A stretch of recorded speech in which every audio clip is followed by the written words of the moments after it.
Assalamualaikum warahmatullahi wabarakatuh. Selamat sore, adik-adik semua. Waalaikumsalam warahmatullahi wabarakatuh. Sorry, Pak. Ya, syukur Alhamdulillah kita bisa berjumpa pada kesempatan sore hari ini untuk melanjutkan diskusi ataupun pembahasan mengenai standarisasi sistem kelistrikan. Kemarin kita sudah membahas mengenai pengertian standarisasi, kemudian juga apa perlunya standarisasi itu dibuat.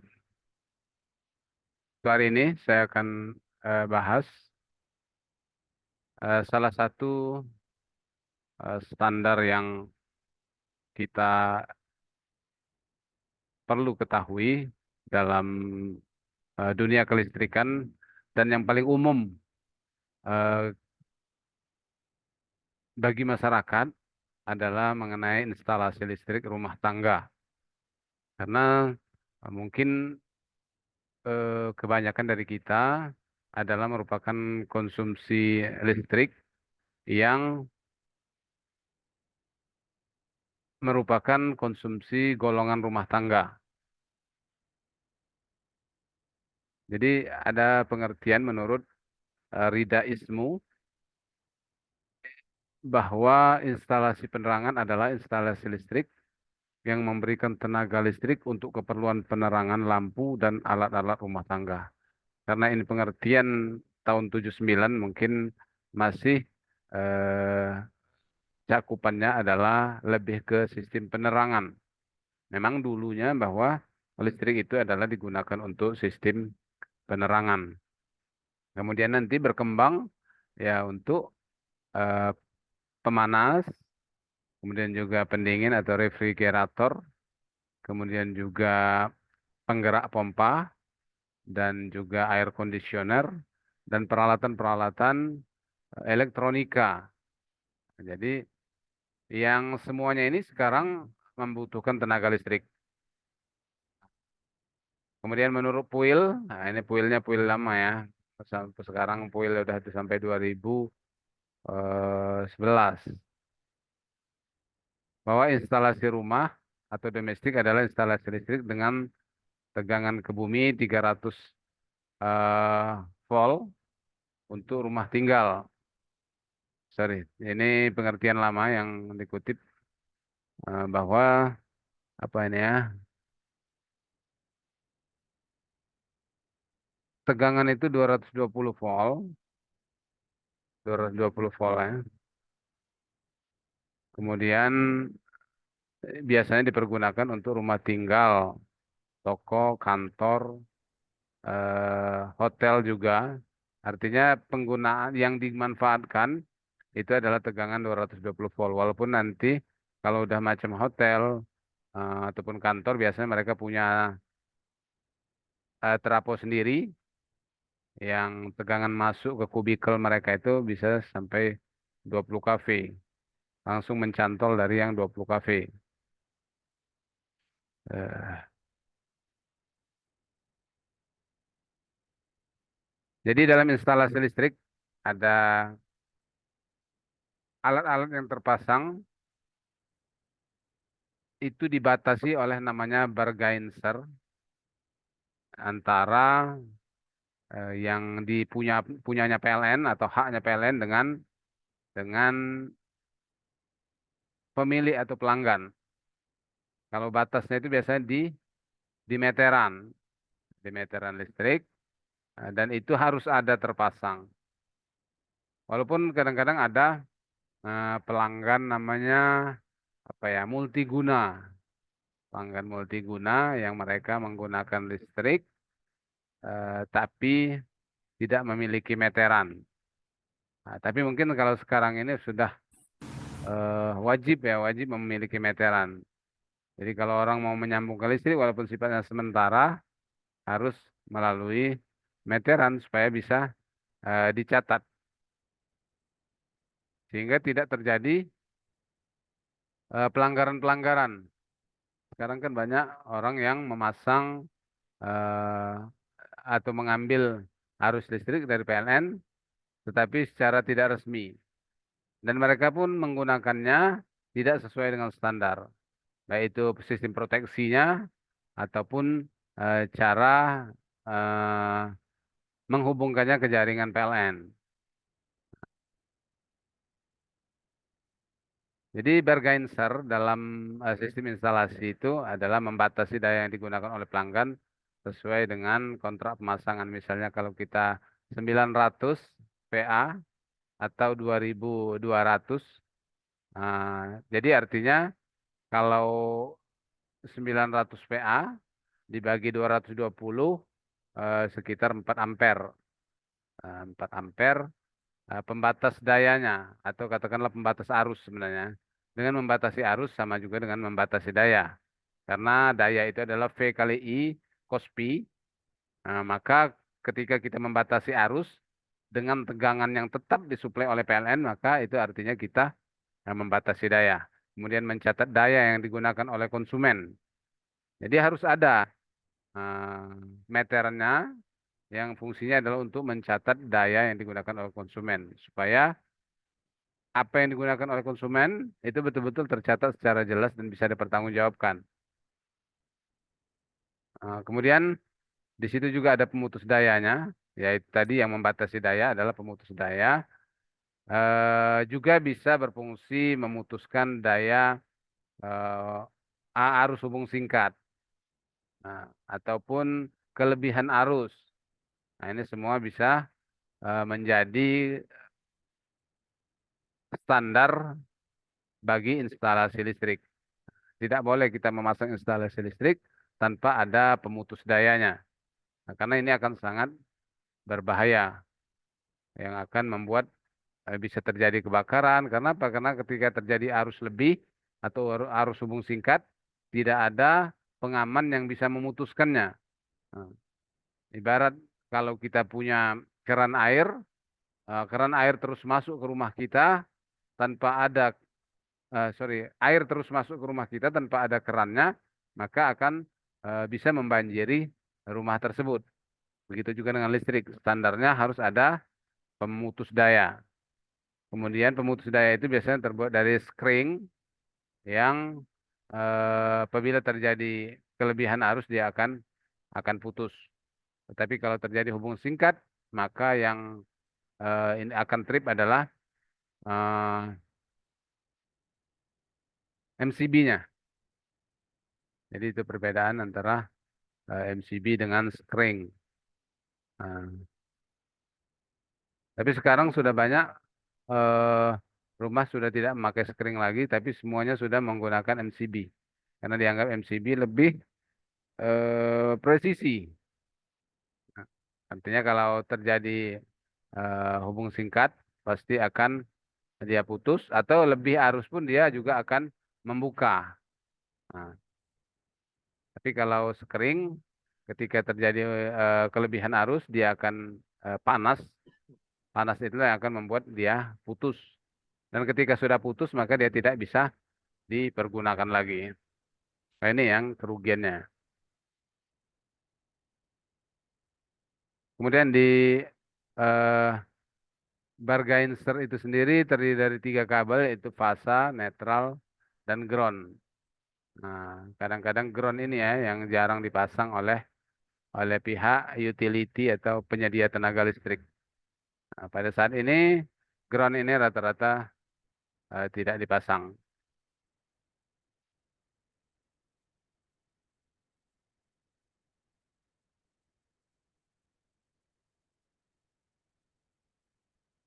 Jadi sebelum masuk ke rumah, dimasukkan ke meteran tadi, panel meteran, baru setelah itu masuk ke skring, baru akan masuk ke peralatan rumah tangga ataupun katakanlah perlengkapan hubung bagi PHB pada rumah tersebut kalau ada. Atau kalau tidak, biasanya langsung digunakan oleh peralatan-peralatan listrik, terutama untuk daya-daya kecil ya, seperti daya 900, 1300. Tapi kalau 2200 biasanya mereka sudah membagi grup-grup dalam eh, instalasinya. Saya aja di rumah, maka kalau dia sudah 2200 atau di atas 2200 berapa ya? 5 5.500 ya mungkin ya. Nah, itu maka dibagi dalam grup-grup. Nah, tidaklah satu grup satu rumah itu, tapi misalnya dibagi dalam 4 grup. Nah, air conditioner satu grup sendiri, kemudian lampu satu grup sendiri, kemudian yang kulkas segala macam bisa juga satu grup sendiri. Jadi itu eh, untuk rumah tangga. Biasanya rumah tangga ini sampai 2.200.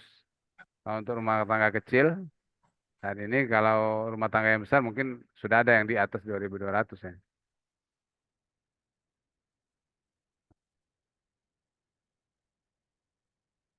Kemudian ada MCB ya, MCB kita semua sudah tahu lah ya.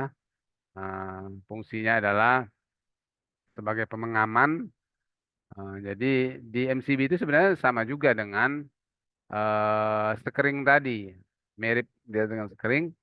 Artinya ketika terjadi arus yang besar, dia akan panas, kemudian dia akan memuai dan apa mendorong semacam switch pemutus sehingga dia akan putus.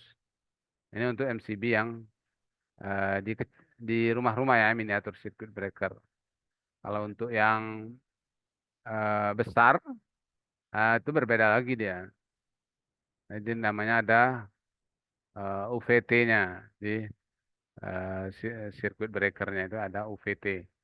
Tapi kalau untuk rumah tangga ada bimetalnya yang mana dia akan memuat seperti mirip dengan yang ada di setrika listrik kita itu. Yang kalau dia kita setel di angka berapa gitu kan, di pertengahan mungkin angka 5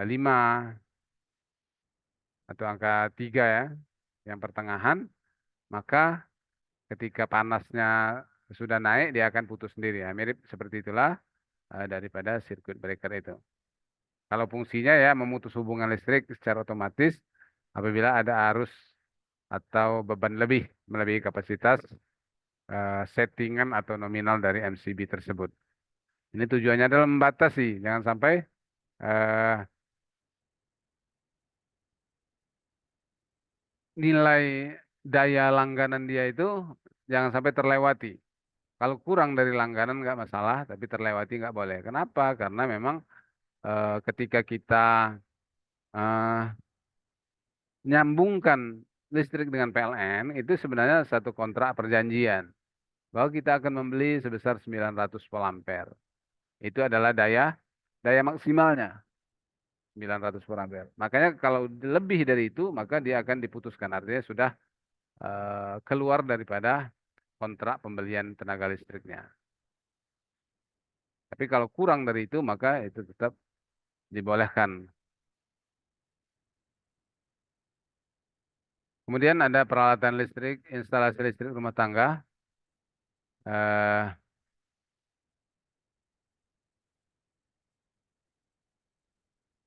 ini masih fungsi dari MCB tadi ya. Membatasi penggunaan listrik, sudah jelas. Kemudian mengamankan kabel terhadap beban lebih atau arus hubung singkat. Ya, artinya kalau terjadi hubung singkat, segera diputuskan. Karena kalau tidak, arus hubung singkat itu sangat besar. Dia akan membuat kabel itu jadi panas karena kapasitas hantar dari arus daripada kabel itu terbatas. Misalnya kalau 2,5 milimeter itu kalau tergantunglah kabelnya kabel apa katakanlah kabel yang standar standar SNI atau tidak. Tapi sebenarnya kita harus menggunakan kabel standar. Kenapa? Karena kalau tidak standar tahanannya itu tinggi. Kabel yang tidak standar itu tahanan tinggi karena nilai tahanan tinggi itu didapatkan dari bahan kabel itu yang tidak terbuat dari tembaga. Kalau yang paling rendah tahanan itu adalah tembaga. Nah, ketika campuran dari tembaga terus, karena kalau kalau menggunakan tembaga semua, harga kabel jadi mahal, gitu. Nanti semua orang nggak bisa beli kabel, gitu. Maka dibuatlah produksi kabel yang terbuat dari campuran antara tembaga dengan bahan lain, lah, logam lain, misalnya dengan aluminium dicampur atau ada dengan campuran lainnya yang bisa membuat kabel itu masih tetap bisa menghantarkan arus, cuma harganya jadi lebih lebih murah dibandingkan tembaga yang harganya mahal. Nah, kalau kabel tersebut eh, apa namanya campuran daripada yang non tembaganya itu kelebihan atau lebih daripada standarnya, maka akan mengakibatkan kabel tersebut memiliki tahanan yang lebih tinggi. Tahanan yang lebih tinggi hubungannya adalah dengan disipasi dayanya, yaitu I kuadrat R yang akan menyebabkan kabel itu menjadi panas. Jadi standar suhu kabel pun ada. Standarnya ya adalah suhu lingkungan. Ya, mungkin apa? Suhu lingkungan berapa? 25 lebih lah ya, lebih 25 derajat. Apalagi saat ini kan musim eh, sering cuaca itu panas. Kemudian juga kalau kabelnya di bawah seng, instalasi itu di bawah seng atau seng itu pasti akan jadi lebih panas, bahkan lebih daripada 35 derajat. Maka ini sangat sebenarnya diperlukan kabel yang standar. Kalau tidak, nanti kabel situ akan bisa meleleh. Sudah dia panas karena dilalui oleh arus, juga panas karena kondisi radiasi daripada panas yang ada di atap seng kita. Jadi melewatkan arus tanpa pemanasan lebih. Jadi fungsi dari kabel ini ya, fungsi dari kabel ini melewatkan arus tanpa pemanasan lebih. Kemudian, sorry ini masih MCB ya, MCB melewatkan arus tanpa pemanasan lebih, membuka dan menutup sebuah sirkuit di bawah arus pengenal atau di bawah arus eh, nominalnya. Jadi kalau tadi 900 ampere mungkin sekitar 2 kali 4 8, sekitar 4 ampere. Nah, di atas 4 ampere dia akan ngetrip. Kemudian bagi rumah menjadi beberapa bagian listrik. Jadi bisa juga dengan menggunakan circuit breaker tadi, MCB tadi, untuk membagi. Jadi dari satu kabel yang PLN, masuk dari PLN dibagi ke beberapa tempat. Ya, seperti saya katakan tadi, mungkin AC berbeda, lampu penerangan berbeda, kemudian peralatan-peralatan listrik lainnya seperti kulkas, kemudian pemanas, dan lain sebagainya, pompa, dibedakan. Karena kalau disamakan dengan lampu, itu biasanya akan membuat, apalagi disamakan dengan peralatan komputer elektronik, itu akan membuat kedip, lonjakan arus daripada peralatan-peralatan tadi ketika di starting. Nah, seperti pompa memiliki arus starting itu sampai 5 kali daripada arus nominalnya. Nah, jadi ketika terjadi kejutan itu, peralatan-peralatan elektronik yang biasa dilalui oleh arus yang ordernya miliampere itu akan lebih cepat rusak. Kemudian ada KWH meter, tadi setelah saya sampaikan, KWH meter ini untuk mencatat. Jadi mencatat pemakaian listrik sesuai dengan kontrak yang telah dibuat. Nah, maksimal sebesar rating daripada MCB-nya.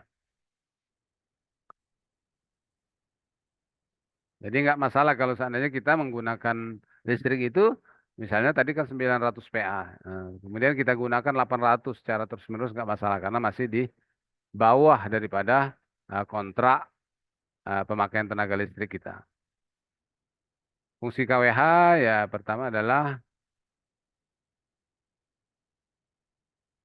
untuk mencatat atau menghitung pemakaian energi listrik. Jenis KWH sekarang ini ada analog dan ada digital. Tapi yang analog ini udah hampir tidak ada lagi ya. Mungkin rumah-rumah yang di kampung-kampung yang mereka pakai listrik yang sudah lama masih ada meter analog. Mungkin di beberapa tempat juga tidak ada lagi. Kalau pemasangan baru pasti tidak ada lagi. Kemudian ada KWH meter digital. termasuk juga KWH meter eh, prabayar.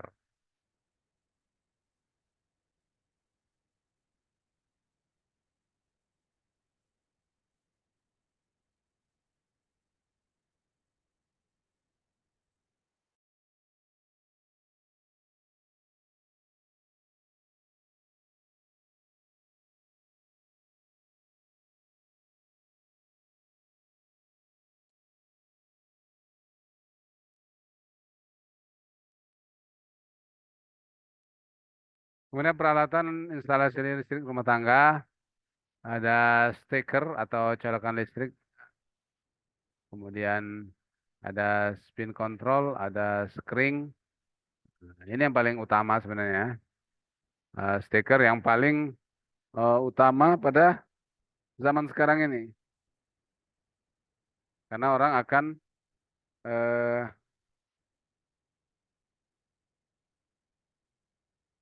menggunakan peralatan-peralatan atau device mereka untuk mendapatkan energinya dari steker atau stop kontak ini. Makanya kalau sekarang ini di banyak tempat yang dicari orang adalah steker listrik. Kenapa? Karena eh, untuk ngecas HP, semua orang sudah punya HP, baterainya habis, semua mencari colokan listrik. Kalau ada meja misalnya di kafe-kafe, semua pasti mencari yang ada colokan listriknya. Jadi ini, nah di rumah eh, stop kontak seperti ini harus dibuat dengan standar. Jangan sampai kita membuat percabangan yang berlebihan. Nah, kadang-kadang satu standarnya satu apa stop kontak itu ya untuk satu beban. Bisa untuk TV, untuk kulkas masing-masing satu stop kontak. Nah, tapi yang ada sekarang ini kadang dipergunakan untuk beberapa beban. Ada komputer, ada TV, kemudian ada DVD, eh, dan lain sebagainya. Ada mungkin untuk akuariumnya, motor di akuariumnya, dan lain sebagainya. Sehingga ini mengakibatkan stop kontak itu jadi panas. Maka sering kejadian stop kontak itu sampai kecoklatan. Kemudian bahan dari stop kontak itu sendiri, plastiknya itu sudah getas atau apa gitu ya, ini udah rusak. Sehingga dia mudah patah. Kenapa? Karena ya itu tadi, karena tidak standar. Sehingga akan menyebabkan panas pada peralatan tersebut dan ini harus dihindari. Ini satu hal yang tidak standar dalam instalasi listrik.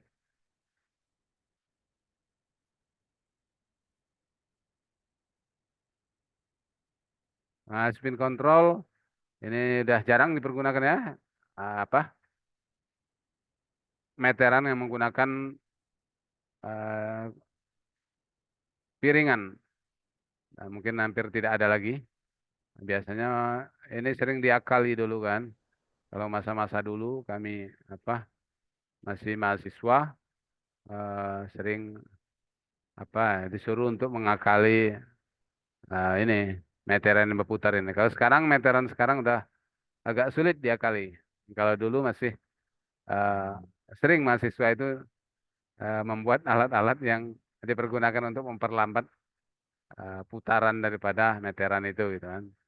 Walaupun itu sebenarnya sesuatu yang nggak boleh ya, karena itu mencuri. Nah, skring pengaman tadi udah kita bahas ya, skring ini jadi dia akan putus kalau dilewati oleh arus yang lebih atau ya lebih lah daripada settingnya. Makanya makin lama skring ini pasti akan makin cepat putus gitu kan. Kenapa? Karena dia terus dilalui arus. Walaupun dia dilalui arus yang tidak melebihi batasan, tapi ini akan menyebabkan dia terus panas. Sebenarnya dia akan terus merasakan panas, tapi panasnya tidak sampai melebihi sehingga keringnya tadi putus. Jadi dia bekerja memutuskan rangkaian kalau terjadi hubung singkat atau kelebihan beban. Kemudian saklar atau switch adalah yes ini apa itu? apa namanya? Ya, saklar lampu. Pasti digunakan saklar lampu. Dan kualitasnya juga harus yang bagus. Kalau tidak, ini juga bisa membuat, karena dia kan prinsipnya adalah eh, ada kontaktornya. Nah, kalau kontaktornya itu memiliki tahanan, maka dia pasti akan menyebabkan panas. Menyebabkan panas sehingga disitulah akan mengakibatkan, bisa mengakibatkan kebakaran di situ. Gitu. Seperti yang saya katakan tadi, nanti dia lama-kelamaan plastiknya itu kan jadi getas atau rapuh. Kenapa? Karena dia terlalu panas. Kenapa? Karena kontaktornya itu memiliki tahanan yang besar gitu. Jadi kalau bisa kontaktor dari peralatan itu yang asli lah. Kalau tembaga ya betul-betul murni tembaga. Nah, jangan sampai karena mau murah kita menggunakan yang tahanannya tinggi sehingga akan menyebabkan panas. Dan stop kontak tadi, kemudian kabel. Nah, kabel ini juga harus memenuhi standar. Jadi kalau kabel seperti yang saya kemukakan di awal tadi, kalau kabel yang tidak standar, dia memiliki tahanan yang tinggi, banyak campuran timahnya. Misalnya, timah itu kan bukan penghantar yang bagus. Kalau dialiri listrik dia akan apa? Panas. Karena R-nya lebih tinggi atau Rho-nya, tahanan jenisnya itu lebih tinggi daripada tembaga. Tapi kalau eh, logam yang lain mungkin lebih bagus gitu kan. Kuningan, kuningan masih lumayan bagus.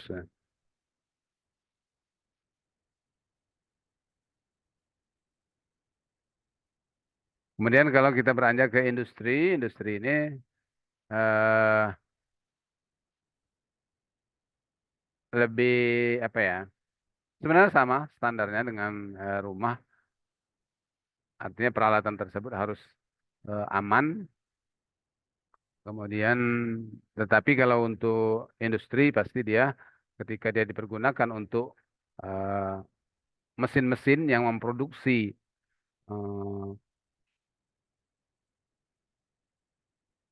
barang-barang industri, tentunya dia akan memikirkan bagaimana peralatan tersebut, sistem instalasi tersebut seaman mungkin. Kenapa? Karena bila terjadi gangguan, itu akan menghentikan proses produksi mereka dan akan membuat usaha mereka jadi merugi. Makanya mereka pasti akan memilih peralatan-peralatan instalasi yang memang sesuai dengan standar peraturan umum instalasi listrik. Kemudian, ya ini kalau di instalasi listrik industri ada alat pembatas dan pengukur. Sama juga seperti rumah tangga tadi, dia mempunyai pembatas, pengukurnya juga adalah meteran listrik, tapi dia biasanya ditambah dengan tegangan, KOSPI, dan arus. Jadi eh, alat-alat tadi dipergunakan untuk mengontrol,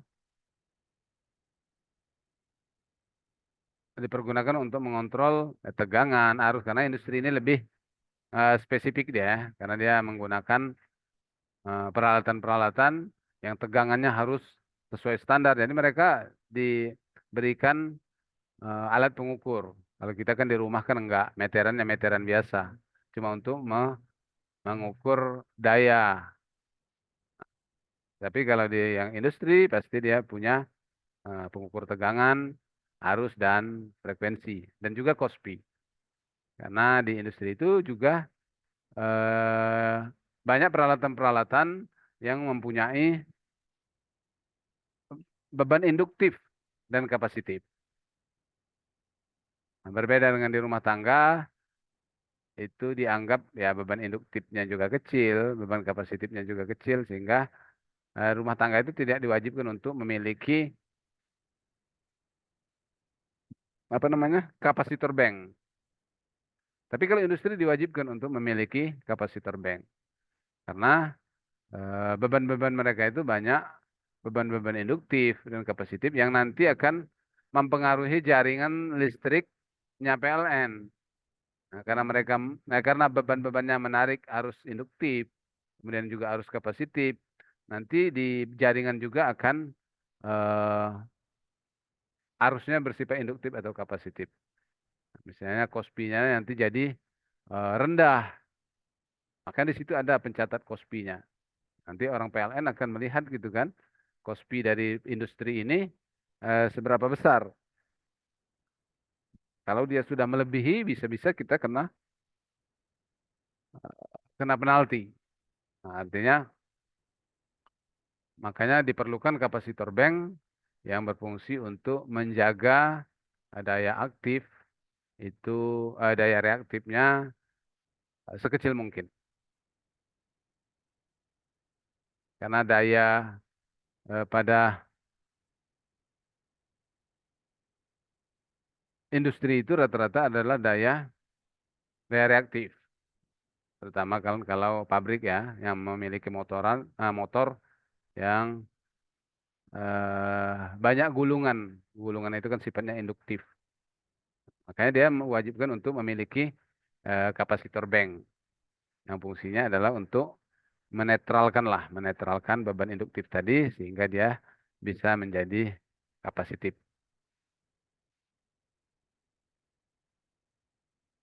Ya, jadi ada alat ukur ya di industri. Kemudian juga ya ini ada kubikel mungkin semuanya juga industri pasti memiliki kubikel yang menurunkan tegangan dari tegangan menengah ke tegangan rendah. Dari tegangan 20 kV ke tegangan 380 volt fasa ke fasa. Dari sistem tiga fasa tanpa netral menjadi tiga fasa dengan netral dan tegangan juga sudah berubah menjadi tegangan lebih rendah.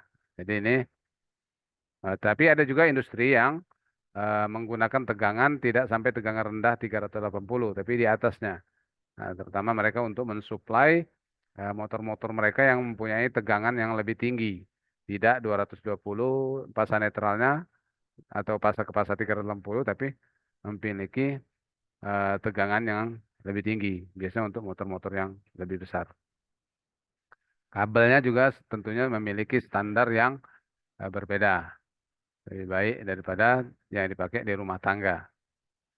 Kemudian kalau sistem tegangan rendahnya, ya untuk lampu-lampu, kemudian juga untuk di sana mungkin peralatan-peralatan equipment alat ukur, alat kantor juga pasti dia menggunakan sistem tegangan rendah yang standarnya juga sama dengan instalasi di rumah tangga. Jadi ada panel di apa di Assalamualaikum. Mana? Iya ya. Jadi LVMDP namanya, Low Voltage Medium Power. Itu tegangannya udah 220 volt, kemudian 220 volt pasang netral atau 380 pasang pasah. Kemudian dayanya juga daya rendah namanya LVMDP, Low Voltage Medium Power.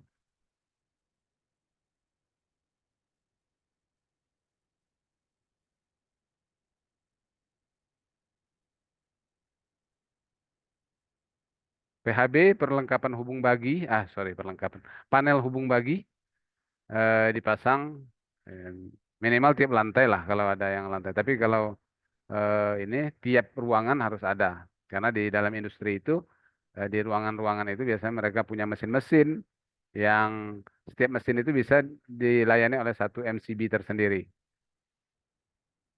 Jadi satu panel itu punya MCB besarnya, kemudian dibagi-bagi dengan MCB kecilnya untuk beban-beban masing-masing motor mungkin satu di panel itu, bukan di dekat motornya tapi disediakan MCB masing-masing di panel untuk setiap bebannya. Dan panel tersebut harus mudah di dijangkau. Nah, jangan panel itu ketinggian gitu sehingga harus pakai tangga.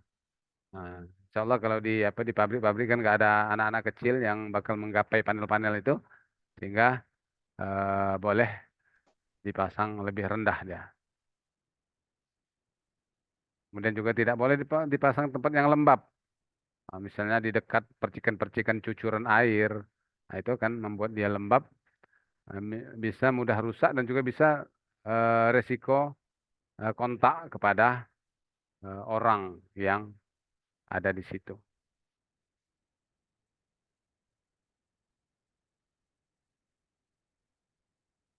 Kemudian ada panel distribusi, ya penghantar harus disusun secara rapi, semua komponen harus dipasang rapi. Ini juga untuk memudahkan nanti maintenance. Kalau dia dipasang tidak rapi, akan menimbulkan kesulitan ketika maintenance, mungkin penambahan beban dan lain sebagainya. Nah, makanya harus disusun dengan rapi. Jadi kita sebagai seorang engineer bukan cuma terpasang dia, tapi juga harus punya nilai estetika, kerapian. Ada juga orang memasang panel itu nggak rapi gitu kan, kabelnya berbelit-belit gitu kan, bengkok-bengkok.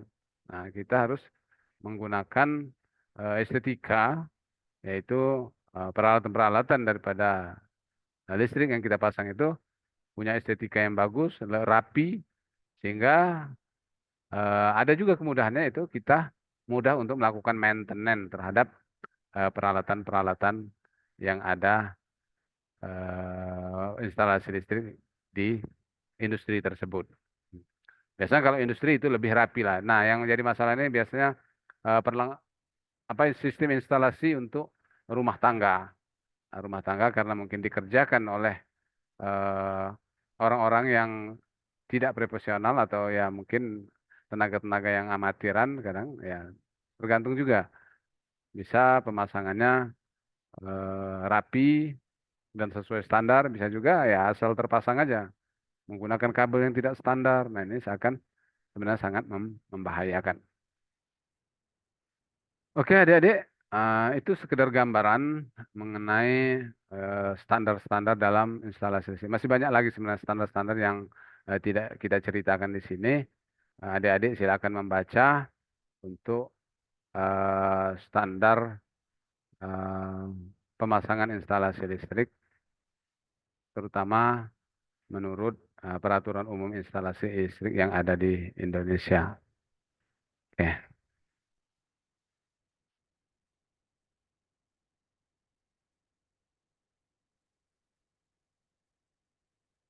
oke, adik-adik, eh, untuk tugasnya, coba adik-adik ini, adik-adik eh, buat paper mengenai instalasi listrik untuk sistem meteran listrik untuk berbagai negara. Nah, silakan cari di internet. Jadi kan eh, pencatat penggunaan beban itu kan ada meterannya. Jadi kemudian dari meteran itu kan akan turun ke pemutusnya, pemutus dayanya. Nah, coba Anda cari bagaimana standar instalasi listrik untuk meteran dan pemutusnya di berbagai negara. Minimal 5 negara. Ada perbedaannya, ada persamaannya, termasuk Indonesia. Jadi 4 negara luar dan 1 Indonesia. Silakan cari di internet ya. Nah, boleh dari sumber manapun.